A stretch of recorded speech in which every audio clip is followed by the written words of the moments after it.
Muito bem, queridos. Vamos ao estudo da lição número 8, a parte de quarta-feira, falando sobre a criação, o sábado e o tempo do fim. Sabemos que alguns milênios atrás, num tempo em que nós não sabemos quando, iniciou-se uma rebelião no céu. Lúcifer desafiou a autoridade divina, acreditando que poderia tomar o lugar de Deus. Tudo girou em torno da adoração. Ou seja, o fato de Lúcifer não aceitar a autoridade divina, de questionar o seu amor, o amor divino e a sua autoridade, significa uma rebelião sobre aquilo que ele não conhecia, mas queria ter, a autoridade divina e o poder divino. O que nós podemos, assim, fazer hoje com respeito àquilo que significa adoração?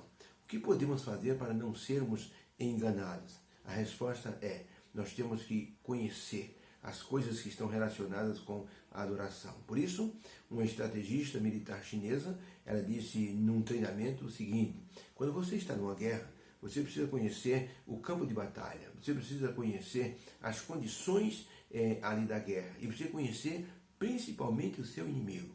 Então ela usou a seguinte ilustração: se você não se conhece e nem conhece o seu inimigo, você será derrotado todas as vezes que for para uma batalha. Se você se conhecer, mas não conhecer o seu inimigo, para cada vitória você vai obter também uma derrota.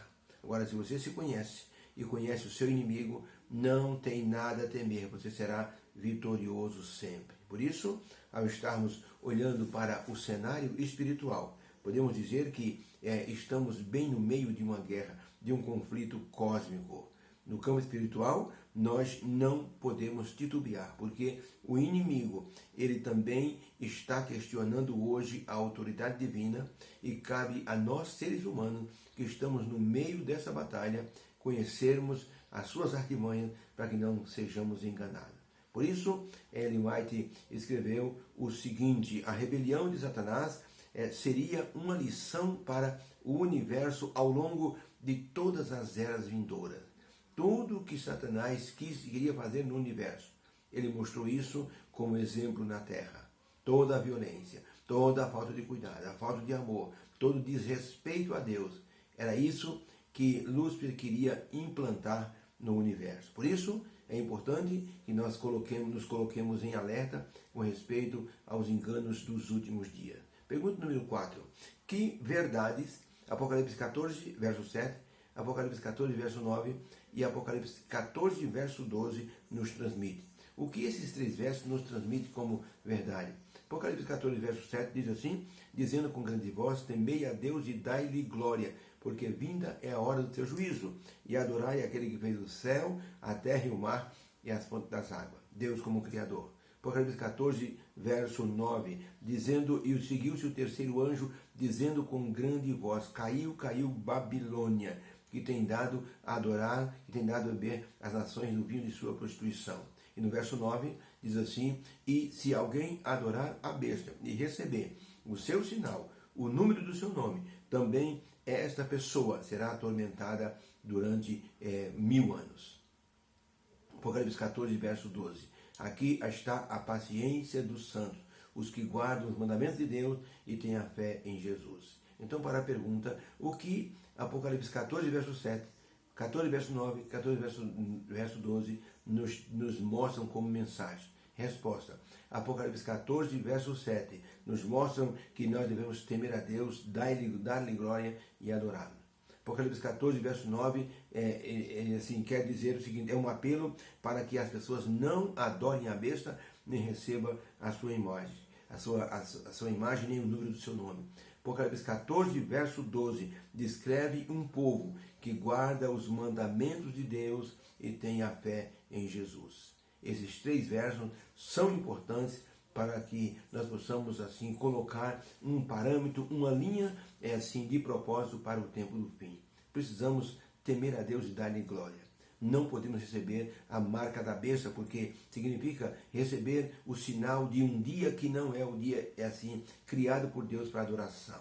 E em Apocalipse 14, verso 12, os cristãos precisam mostrar que guardam os mandamentos. 3 versos importantes. Em cada uma dessas frases está contida a questão central do grande conflito que é a adoração. 14, verso 7, adoração. Apocalipse 14, verso 9, adoração. Apocalipse 14, verso 12, adoração também. Com certeza, a adoração está fundamentada no sábado. E quando se fala em não receber o nome da besta, o número da besta, significa a pessoa não aceitar um dia de descanso falsificado e criado pelo ser humano. Por isso, Apocalipse 14, verso 12, reafirma uma posição de lealdade ao Criador. A guarda dos mandamentos é muito importante, porque dentro desses mandamentos está o quarto mandamento, onde Deus pede que nós nos lembremos do dia do sábado para o santificar, para nos lembrarmos dele como Criador. Pura adoração ao nosso grande Criador. Por isso o título da lição de hoje é a criação, o sábado e o tempo do fim. Se nós não adorarmos a Deus no sábado, nossa adoração fica totalmente incompleta. E nós não iremos subsistir no tempo do fim, porque a pressão para a guarda de um dia falsificado será muito grande.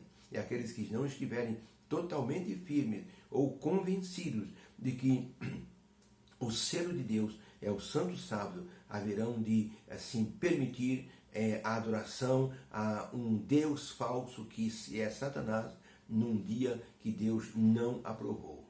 Por isso, é importante que nós coloquemos em nosso coração que o dia do Senhor está contido nos mandamentos, porque João disse, aqui está a paciência dos santos, aqueles que aguardam com paciência, aqueles que guardam os mandamentos e têm a fé em Jesus. Por isso, nossa adoração a Deus significa um respeito grandioso pela sua pessoa como Criador e como aquele que pede nossa adoração no dia santificado que é o Santo Sábado. Existe na cidade de Wellington, na África do Sul, a estátua de um homem muito importante, foi o missionário Andrew Murray. Andrew Murray, ele trabalhou 40 anos numa igreja ajudando pessoas a conhecer Jesus. Quando ele morreu, fizeram uma estátua dele sentado numa cadeira de balanço com a Bíblia aberta no colo e colocaram essa estátua bem na frente da igreja, que dá para uma encruzilhada.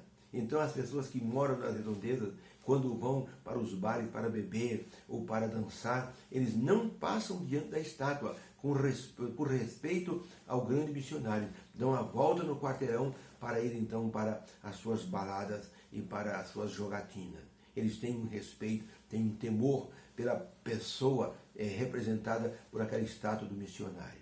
De quanto maior valor e quanto maior temor devemos ter com a pessoa de Deus, o grande Criador, aquele que se tornou também o nosso Redentor, a quem devemos tudo em nossa vida. Por isso, Ellen White escreveu que devemos obedecer a Deus e guardar o sábado como um dia de santificação. No livro Deserto das Nações, na página 283, ela escreveu o seguinte: o sábado não se destinava meramente a Israel, mas ao mundo. Fora, assim, tornado conhecido ao homem no Éden, e como os demais preceitos do Decálogo, também foi dado ao homem lá no Éden. Por isso, enquanto os céus e a terra existirem, continuará o sábado como um sinal do poder criador. E quando o Éden for restaurado e devolvido novamente para a terra, o santo e divino dia de repouso será novamente colocado como o roteiro de adoração a Deus. Interessante. O sábado sempre será o dia de adoração ao nosso Criador e Redentor. Por isso, escreveu alguém o seguinte com sabedoria: a essência do dia de descanso não pode ser alterada, sem que altere a natureza do homem. Se nós mudarmos o dia de repouso, diferente do que Deus ordenou, nós seremos transformados de adorador em opositor a Deus. Então é muito sério a questão do dia de repouso estabelecido por Deus, ao invés do dia de repouso estabelecido pelo ser humano. No tempo do fim, o dia de repouso estabelecido pelo ser humano será colocado de uma forma veemente e com pressão total. Aqueles que não aceitarem não poderão nem comprar e nem vender. Por isso, a paciência do santo será preciso, e a perseverança e a guarda dos mandamentos e a fé em Jesus. Deus nos abençoe. Possamos colocar em nosso coração que o sábado é o dia de adoração ao nosso Deus. Tudo o mais é fantasia produzida pelo ser humano por inspiração de Satanás, que quer a adoração no lugar de Deus. Vamos orar. Obrigado, Senhor, porque a lição de hoje nos mostra que o Senhor é o verdadeiro Criador e que no grande conflito o diabo vai querer substituir o dia que o Senhor criou por outro dia que ele criou e inventou para que ele receba adoração. Nos dê força, paciência, perseverança, possamos ter fé para guardarmos os mandamentos em nome de Jesus. Amém. Beijo no coração. Feliz quarta-feira. Deus abençoe a todos. Amém.